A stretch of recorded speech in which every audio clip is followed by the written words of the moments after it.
Il y a des questions qu'on ne pose pas à voix haute, non pas par peur de la réponse, mais parce que vrai qu'ils cachent pourrait tout changer.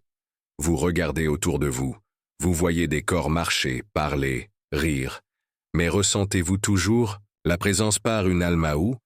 Bien ressentez-vous parfois cette froide sensation de vide, comme si quelque chose d'essentiel manquait au regard de l'autre, ou même au vôtre. Allan Kardec, il ne s'est pas contenté du doute, silence de ses rencontres avec lui esprit, a fait ce que personne d'autre n'osait.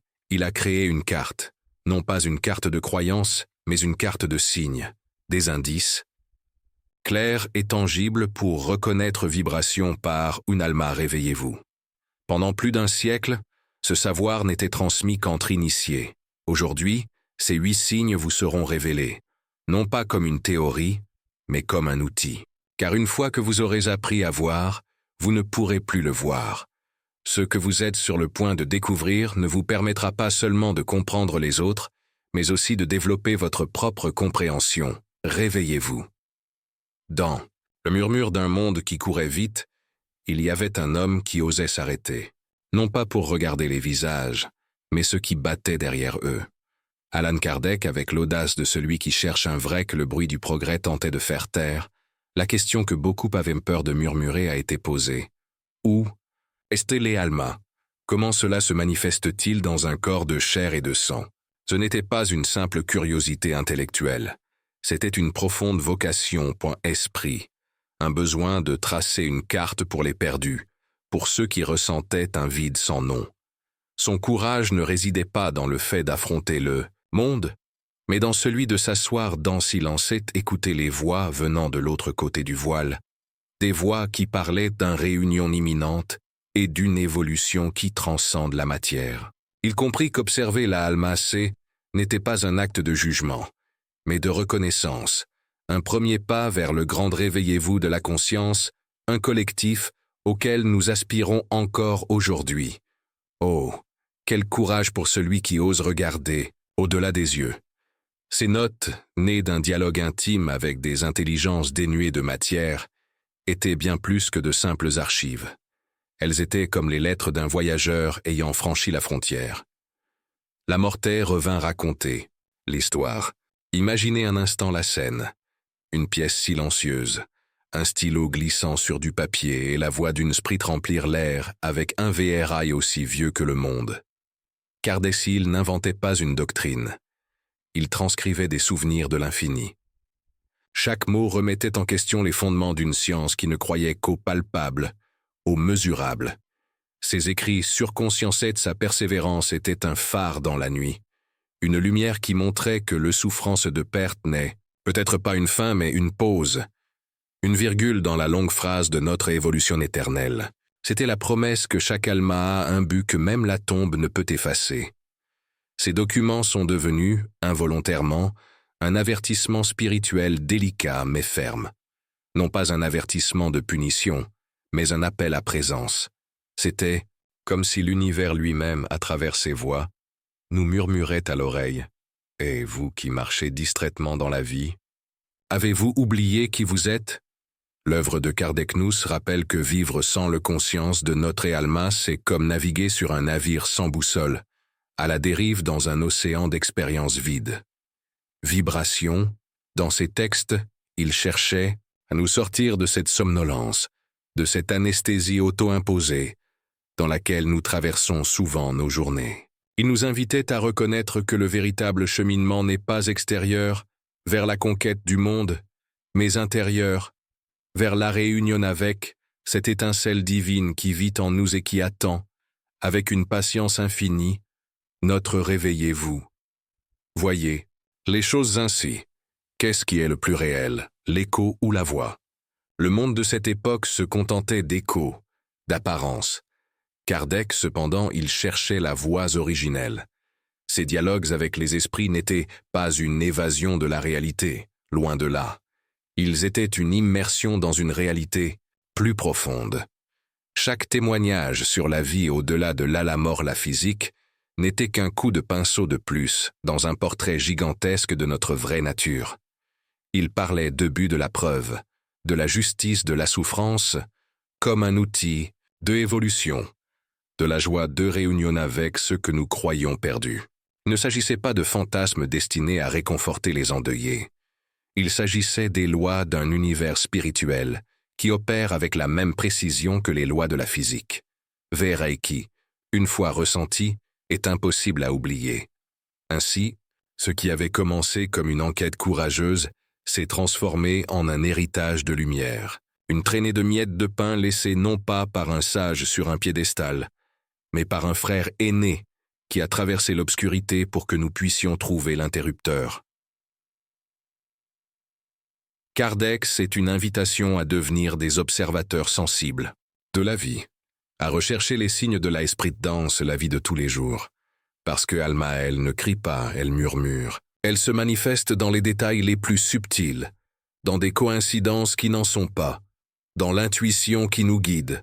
En fin de compte, cette connaissance ne cherche pas à convaincre l'esprit, mais à réveiller un souvenir dans le cœur. Un souvenir qui nous rappelle que nous sommes ici pour bien plus que naître, grandir et mourir. Nous sommes ici pour évoluer, aimer et, finalement, nous souvenir de vrai qui nous sommes. Après avoir ouvert la porte avec la clé de l'observation, le premier seuil que nous rencontrons est le regard. Ah, les yeux! On dit qu'ils sont le miroir de la Alma, et il n'y a pas vrai, c'est plus profond et plus simple que cela. Nous ne parlons pas de couleur ou de forme, mais de la lumière qui en émane, présence et inimitable. Un regard vif et profond, qui vous fixe sans vous envahir, est le signe d'une esprit qui est chez lui, qui habite son corps avec conscience. C'est comme regarder dans une eau claire et y voir le ciel se refléter. À l'inverse, un regard terne, fuyant et flou est comme une vitre embuée. Il indique une distanciation. Une Alma qui voyage peut-être à travers des labyrinthes de souffrance ou une distraction, un écho de lui-même. Ce premier signe ne nécessite pas de mots, juste un moment de réunion visuelle pour ressentir le vibration de l'autre. C'est la langue la plus ancienne, celle qui existait avant les verbes. Et cette capacité de voir avec le cœur nous conduit, presque sans nous en rendre compte, à la capacité d'écouter avec le cœur. Alma écouter, car c'est là que réside un secret. La véritable écoute est l'un des arts les plus rares et les plus précieux de l'évolution humaine. Il ne s'agit pas d'entendre les sons ou de traiter les informations transmises par l'autre personne. Absolument pas. Il s'agit d'offrir une silence sacrée, un espace où l'autre peut se déshabiller sans crainte. L'écoute attentive, empathique, patiente, qui ne cherche pas à répondre mais à comprendre, est la caresse d'une sprite compatissant. Quand quelqu'un vous offre ce cadeau, il vous dit sans mots « Votre Alma, c'est important. Vous vreissez le bienvenu ici. » C'est une pure manifestation de l'abus pour connecter et apaiser, un baume qui nous rappelle que nous ne sommes pas seuls dans notre voyage. Au contraire, le manque d'intérêt pour l'histoire de l'autre, cette précipitation à interrompre, à ramener la conversation sur son propre terrain, est un symptôme évident d'un éloignement de sa propre essence. C'est comme une maison dont les portes et les fenêtres sont closes. Alma qui ne sait pas écouter est une Alma elle a oublié comment se parler à elle-même. Elle vit en surface, effrayée par les profondeurs des sentiments des autres, car ils reflètent, les siens, ceux qu'elle n'ose explorer. Ce n'est pas un défaut moral, mais le signe d'une réveillez-vous saine attente. Comme il nous l'apprendrait Kardec, la charité des oreilles est aussi fondamentale que celle des mains. Sans elle, conscience reste dans un état d'isolement, retardant ses propres efforts nécessaires s'évolution. Au-delà de ce que nous voyons et entendons chez les autres, il existe un signal que nous ne pouvons percevoir qu'en nous-mêmes. L'intuition. C'est la voix de l'autre, Alma, l'état pur. Ça ne crie pas, ça murmure. Ça se manifeste par un sentiment inexplicable, une idée soudaine qui vous vient au milieu de la douche, une certitude qui s'épanouit dans votre poitrine sans raison logique. C'est le langage direct de l'esprit, un guide subtil qui nous dirige vers notre butée, nous éloigne du danger. Mais pour entendre cette mélodie, il est essentiel de cultiver l'asilence. Le monde extérieur est bruyant, rempli d'opinions, de peurs et d'attentes qui étouffent cette petite voix. L'intuition est la boussole qui nous a été donnée avant la naissance, une carte vers l'avenir. VRE que nous portons à l'intérieur. L'isolement n'est donc pas un acte d'égoïsme, mais de sagesse. C'est dans ces moments de solitude choisie, de calme, que le voile s'éclaircit et que nous pouvons sentir la guidance de notre moi supérieur. L'intuition nous apporte des fragments d'inconscience majeure, nous protège des décisions qui pourraient nous conduire à une souffrance inutile et nous prépare au grand moment de réunionner la transformation. Lui faire confiance est un acte de foi en soi, en cette partie de nous qui ne connaît pas la mortée, souvenez-vous du plan. C'est la première étape vers un réveillez-vous conscient, de cesser d'être une feuille emportée par le vent et de devenir l'arbre qui, même immobile, sait où il doit pousser. Et c'est à partir de ce silence que nous observons comment Talma Sela se manifeste dans nos actions. Il existe une qualité qui s'épanouit dans le cœur comme une fleur sauvage, sans demander la permission, la gratitude spontanée. Je ne parle pas ici d'une courtoisie acquise, mais plutôt d'un soupir d'émerveillement devant de petites choses. C'est la capacité d'éprouver une profonde gratitude pour la chaleur du soleil sur sa peau, pour le goût de l'eau fraîche, pour une mélodie qui flotte à travers la fenêtre. Alma, celui qui s'éveille, trouve des joyaux dans le quotidien.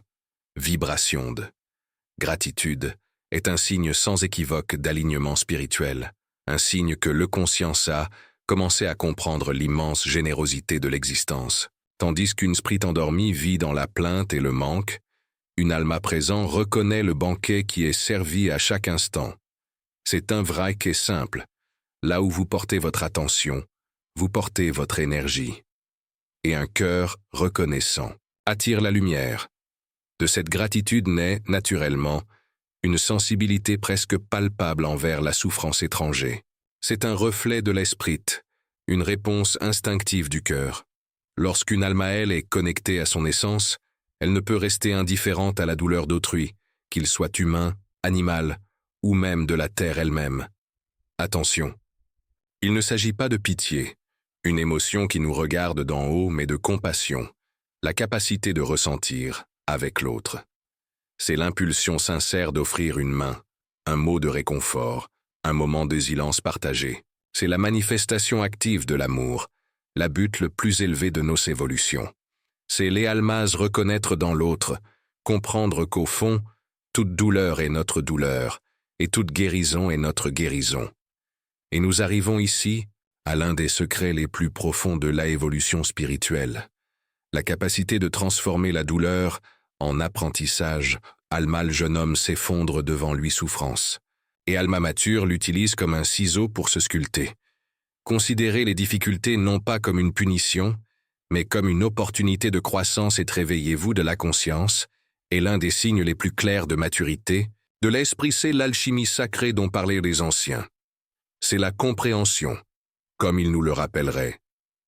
Kardec, que les épreuves de la vie sont des leçons conçues par notre propre être pour polir nos aspérités et révéler notre lumière intérieure.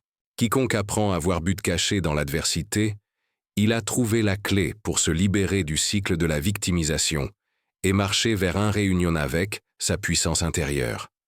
Au fil du temps, cette nouvelle perspective sur la vie se cristallise en un profond sentiment de mission. C'est un sentiment qui va au-delà de la simple survie ou de la recherche du plaisir. C'est la certitude intime que votre vie a un but majeur, une note unique que vous seul pouvez apporter à la symphonie de l'univers.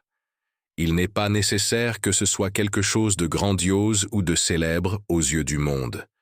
Il peut s'agir d'élever un enfant avec conscience, créer un jardin, prenez soin des personnes âgées ou partagez simplement la gentillesse au travail. Sentez-vous là pour quelque chose? Que votre présence compte, c'est un indicateur puissant d'une Alma actif. Et éveillé, c'est le moteur qui vous pousse à vous lever chaque matin, même lorsque la vie est difficile. Et il vous donne une raison d'être qui transcende la vôtre, la mort.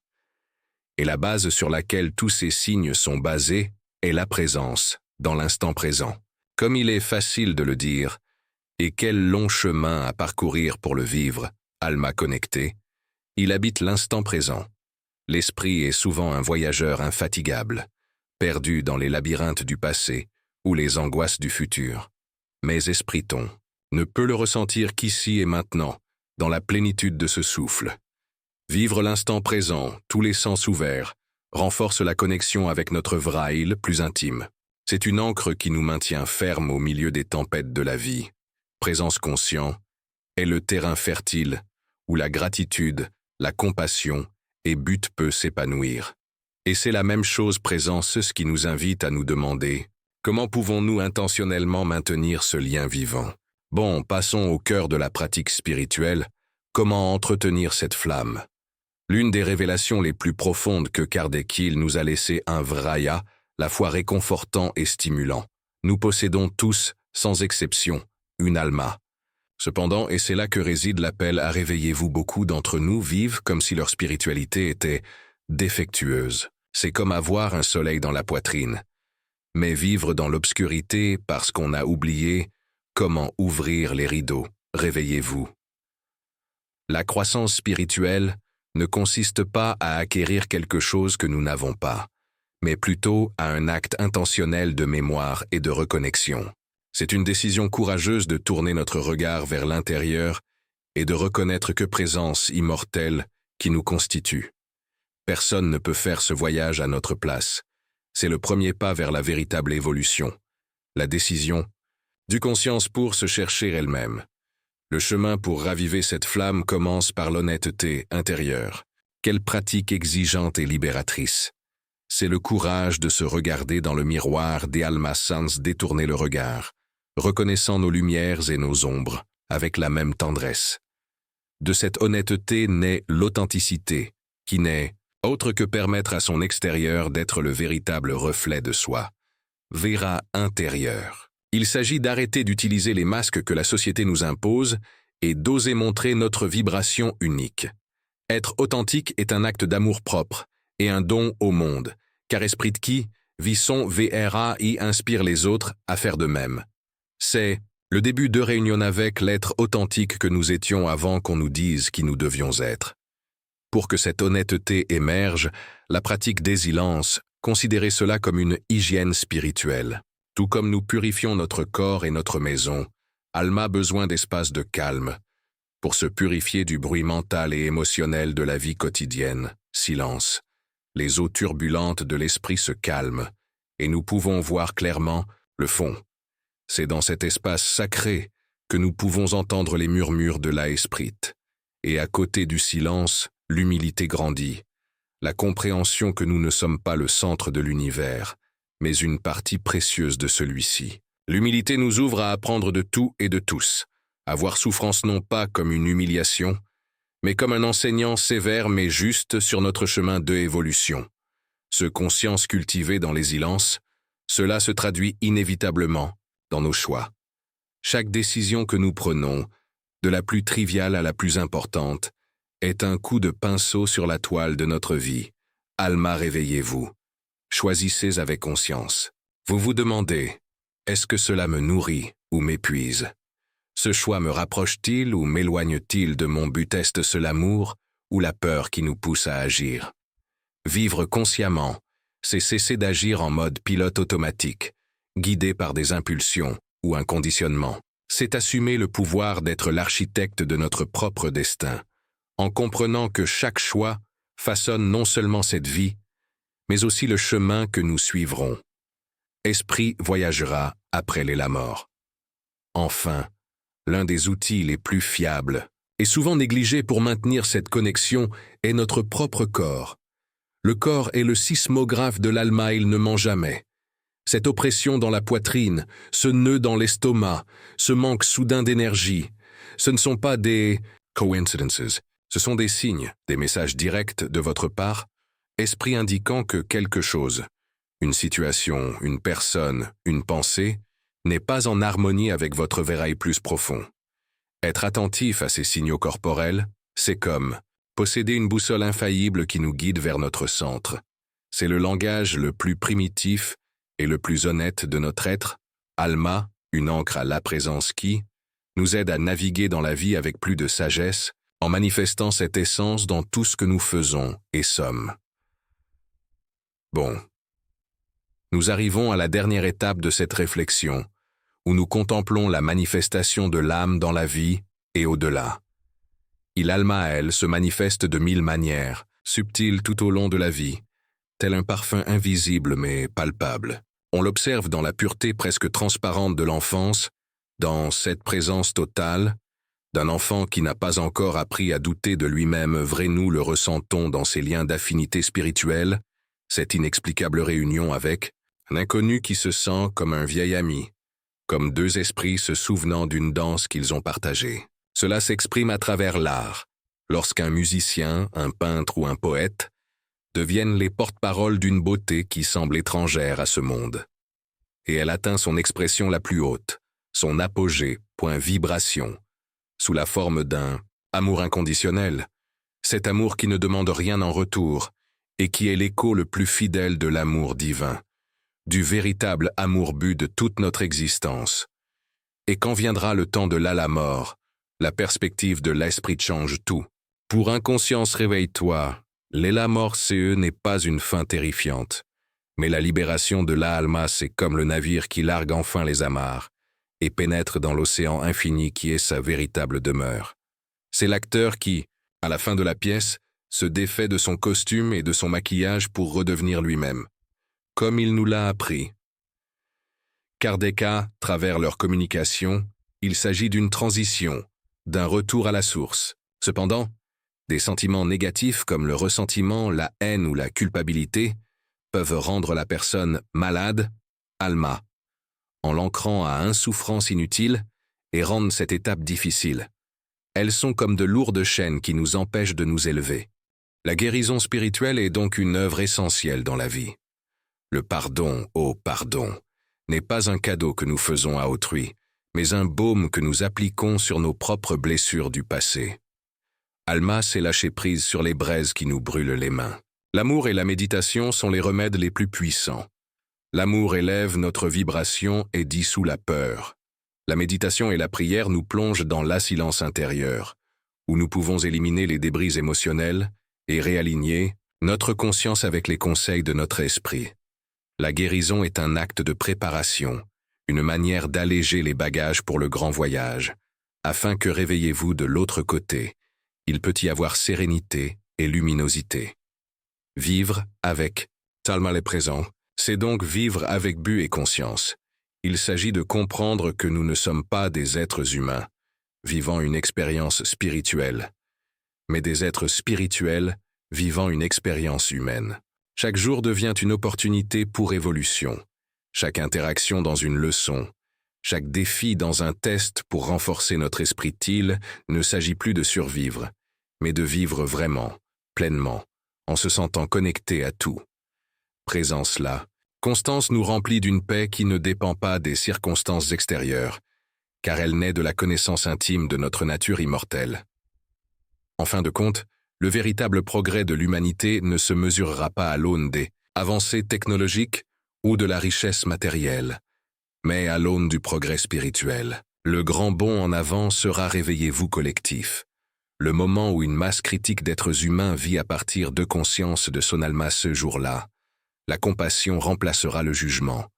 La collaboration remplacera la compétition et l'amour. Remplacera la peur. Alma, celui qui s'éveille, est un phare qui s'allume dans la nuit, contribuant à la lumière qui guidera toute l'humanité vers la maison, vers le grand réunion avec le vrac. Nous sommes tous une évolution d'un seul esprit test, l'évolution de tous. Maintenant que la carte a été révélée, la question la plus importante n'est pas quel signe vous avez vu chez les autres, mais lequel le vôtre a-t-il reconnu? Alma d'abord à l'intérieur de toi. Si cela vous a touché, laissez un commentaire. Parfois, vrai que nous partageons à voix basse. Aide également le réveillez-vous des autres. Abonnez-vous si vous pensez qu'ici, vous esprita trouver un mot qu'il connaissait déjà. Et préparez-vous, car dans notre prochaine réunion, une promesse silencieuse vous attend. Explorez les souvenirs qu'Ilman ne se souvient pas, mais le cœur n'oublie jamais.